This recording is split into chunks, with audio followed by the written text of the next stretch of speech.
Kevin Dix menjadi pahlawan FC Copenhagen dalam kemenangan 2-1 atas Dynamo Minsk di Liga Champions. Kevin Dix bermain penuh selama 90 menit dengan kontribusi besar.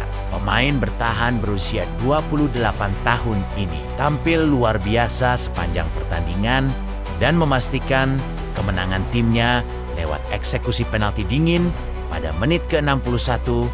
Gol tersebut bukan hanya membawa 3 poin penting, tetapi juga menunjukkan keberanian Dix dalam momen krusial. Kabar baik untuk Timnas Indonesia. Anggaran resmi naik menjadi 200 miliar rupiah setelah Presiden Prabowo mengirim surat ke Menteri Keuangan Sri Mulyani, seperti disampaikan Erick Thohir. Dana ini diharapkan mendukung program jangka panjang Timnas hingga 2025, termasuk kualifikasi Piala Asia dan mimpi besar menuju Piala Dunia. Dengan dukungan penuh pemerintah, Timnas diharapkan mampu meningkatkan prestasi dan membawa kebanggaan bagi Indonesia. Federasi Sepak Bola Malaysia (FAM) disebut mengikuti jejak sukses Erick Thohir dalam membangun Timnas Indonesia. Namun langkah ini memicu kontroversi. Program naturalisasi pemain menjadi sorotan, dengan banyak pihak menyebut Malaysia meniru formula Indonesia. Kehadiran Tengku Ismail Idris dalam diskusi dengan Erick Thohir juga memancing spekulasi bahwa Malaysia mulai kehilangan identitas dan mencari jalan pintas untuk mengejar ketertinggalan di level Asia. Roy Keane kembali melontarkan kritik tajam terhadap Manchester United. Menurutnya, kedalaman skuad setan merah saat ini tidak cukup kuat untuk bersaing di papan atas Liga Inggris. Keane bahkan meragukan peluang mereka untuk finish di 4 besar, mengingat performa yang dianggap tidak konsisten serta kurangnya pemain dengan mentalitas juara. Kritik ini tentu menjadi sorotan di tengah tekanan besar pada manajemen dan Ruben Amorim. Timnas Vietnam memulai pemusatan latihan di Korea Selatan dengan satu tujuan besar, memenangkan ASEAN Cup 2026.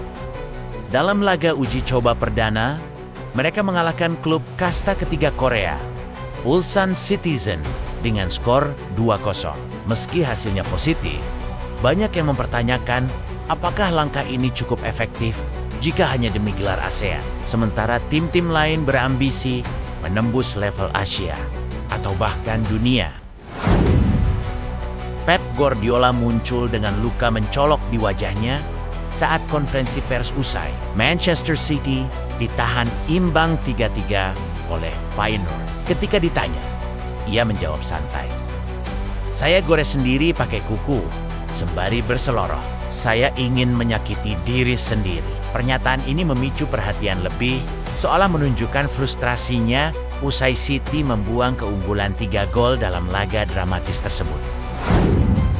Beberapa hari yang lalu, postingan Marcelino Ferdinand di Instagram mendapat perhatian besar setelah dikomentari oleh bintang Tottenham Hotspur, Richarlison. Komentar tersebut memicu spekulasi mengenai hubungan keduanya. Tidak hanya itu, baru-baru ini, Rio Ferdinand juga mengejutkan penggemar dengan memfollow akun Instagram Marcelino. Langkah ini menambah sorotan terhadap karier pemain muda Indonesia yang tengah bersinar di Eropa dan membuka peluang besar untuk karier internasionalnya. Manajer Timnas Arab Saudi, Hussein Al-Sadiq, mengumumkan pengunduran dirinya setelah kekalahan mengejutkan timnya melawan Indonesia dalam kualifikasi Piala Dunia ke-2026. Pengumuman ini disampaikan melalui akun ke-10 resmi Timnas Arab Saudi pada Selasa 26/11, hanya sepekan setelah hasil buruk tersebut.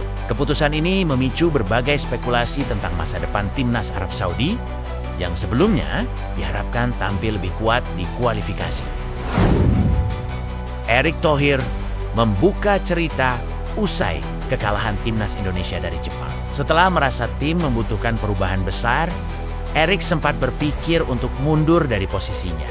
Namun, dalam percakapan di ruang ganti, pemain dan pelatih memberikan jawaban tegas bahwa mereka masih percaya dengan proyek tersebut. Salah satu pemain, Tom Hay, langsung menghubunginya, menyatakan komitmennya untuk mewujudkan mimpi bersama timnas Indonesia dan memastikan bahwa tim tetap solid sebagai satu kesatuan.